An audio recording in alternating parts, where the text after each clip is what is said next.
Hello my dear friends, and welcome back to another Star Wars video. It is I coming at you once again, your favourite galactic hostess, Star Wars Meg. And today, we're going to take a break from the Star Wars rumour mill, and instead, we're going to be returning to the Star Wars Galactic Map, the updated canon map of the entire Star Wars galaxy. I covered some of the details from this the other day. We spoke about connections to Skeleton Crew, Andor, the Bad Batch, the Mandalorian, and over the last couple of days there have been some fan complaints about it, because they've omitted most of the planets from the Acolyte. I was on Twitter and I saw some fans say, well, this is outrageous, this is more proof that Disney is completely ridding themselves of that show. And you hear this from Acolyte fans who want a season 2. They think omission of Acolyte planets was deliberate, but it really isn't. The map was made before the Acolyte released and when Skeleton Crew was in post-production, which is why we have the planet of Atatin but none of the others from that show, and pretty much nothing from the Acolyte. But I've been analysing this map in quite some depth. You might say I've been a bit too obsessive over it, and I've been imagining different routes, different battles and conflicts in certain regions, and I guess I've been a bit mind-blown with the proximity of certain worlds who think have nothing in common, very important events taking place very close to each other, and on the other hand, how some planets which had some interactions, for better or for worse, were actually very far away from each other. I'll give you the best example of this. If you take a look at the top left section of the unknown regions, we see Ilum, Starkiller Base. Now remember how in The Force Awakens the First Order destroys Hosnian Prime? Well, do you realise just how far away Hosnian Prime really is? It's all the way down here, my friends, on the bottom right of the core.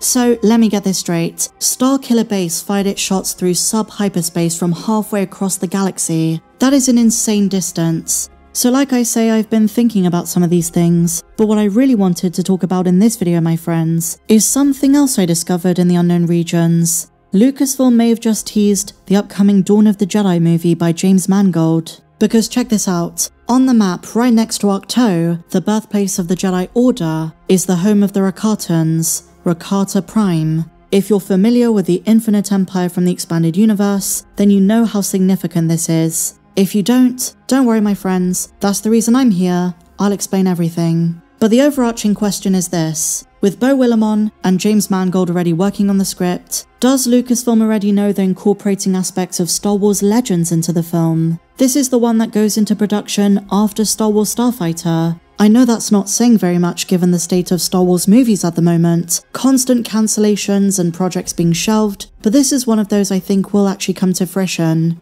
And given the model they're going for with The Mandalorian and Grogu in 2026, Star Wars Starfighter in 2027, this one could be the third one up. Maybe in 2028, but definitely before the Rey movie. But look, going back to Dawn of the Jedi, this is the one set 25,000 years before the Skywalker saga. So in a way, there's a lot of pressure on it. It's one of those movies they have to get right if they're going to explore the origins of the Jedi, the Ashla, the Bogan, the Light, the Dark, what it took to form the Jedi Order, the galactic conflicts going on at the time, and how the Jedi formed out of the Jedi Order, their predecessors, who were hunted down by Force Hounds, Inquisitors sent by the Rakatans. But this is where things get even crazier.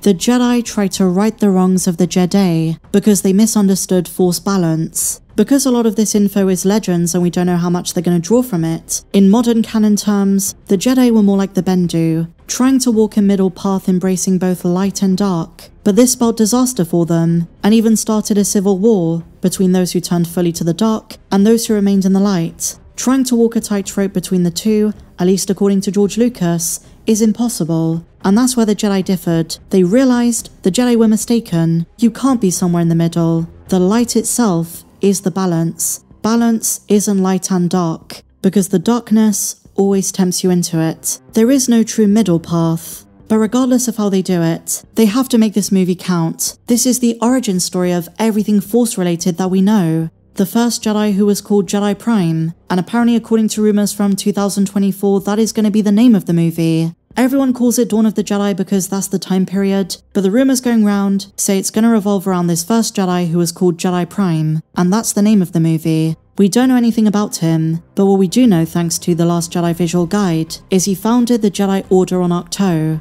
the islands that Luke exiled himself to, which housed the sacred Jedi texts.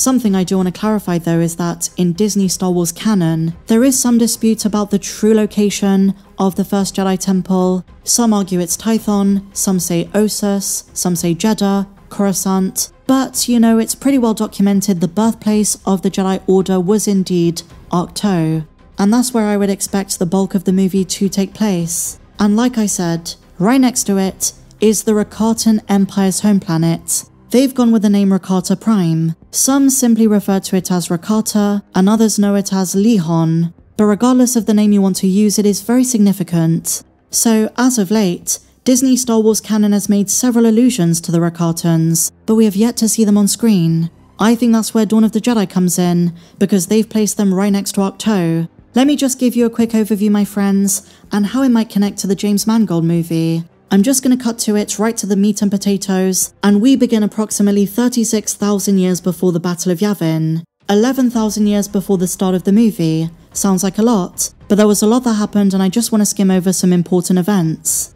Once upon a time on Dathomir, that's right, we begin on a very familiar planet, but there was an unfamiliar species known as the Qua, powerful force-sensitive reptilians, and one day, they travelled to the planet of Lihon, the homeworld of the Rakatans. They travelled there via what they call the Infinity Gate, an advanced piece of technology that allowed them to travel across the galaxy, and as they'd done on many worlds before, the Qua became Rakata's benefactors. They taught them about the Force, and passed on the aforementioned technology. But the Qua then discovered something very disturbing about the Rakatans. They're a cannibalistic race that ignored the Qua's teachings of balance and drew only from the dark side of the Force. So pairing their inner aggression and desire for conquest with Qua technology, the Rakatans became invincible. They expanded out from Rakata Prime and began conquering other worlds in the unknown regions. Soon enough, they became the Rakatan invaders, and this transformed into the Infinite Empire. They targeted worlds rich in the Force, and they further enslaved entire populations.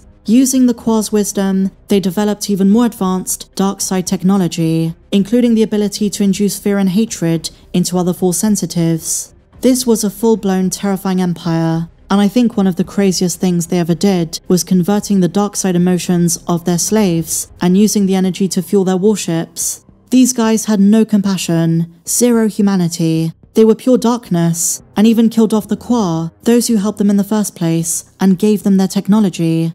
But now we fast forward to 27,000 BBY, so just a couple of millennia before the movie, the Rakatans discovered the planet of Korriban and the Sith. They had a bit of a clash, and the Sith really didn't like them. They drove them off-world. So instead, the Rakatans conquered a number of core worlds, including Coruscant. But then in 25,000 BBY, the decline of the Empire began. There was a plague, a civil war, a slave uprising, and it brought the Rakatans to their knees. If that wasn't bad enough, a mutation caused the Rakatans to lose their connection to the Force. Many populations were culled, and those who survived were forced to adapt, but their technology became inferior. The Infinite Empire finally collapsed. The survivors abandoned their conquests and retreated to Rakata Prime, their home planet. And so this is where James Mangold's movie begins, after the fall of the Rakatans, long after their heyday. But various factions of the Rakatans vied for dominance over what was left, and this led to a Rakatan civil war, which almost wiped out the entire species. So I don't know if the movie is going to allude to any of this, and if the Prime Jedi has to deal with dark-side Force users, there could be some kind of Rakatan connection. But the Mangold movie is in the writing process, things are going very well. Like I said, the co-writer is one of the Andor writers, so I do have high hopes. The inclusion of Rakata Prime on the map does seem like a deliberate addition though, so maybe some conversations about what's going to be in the movie have happened, and the higher-ups at Lucasfilm are aware of it. What do you guys think?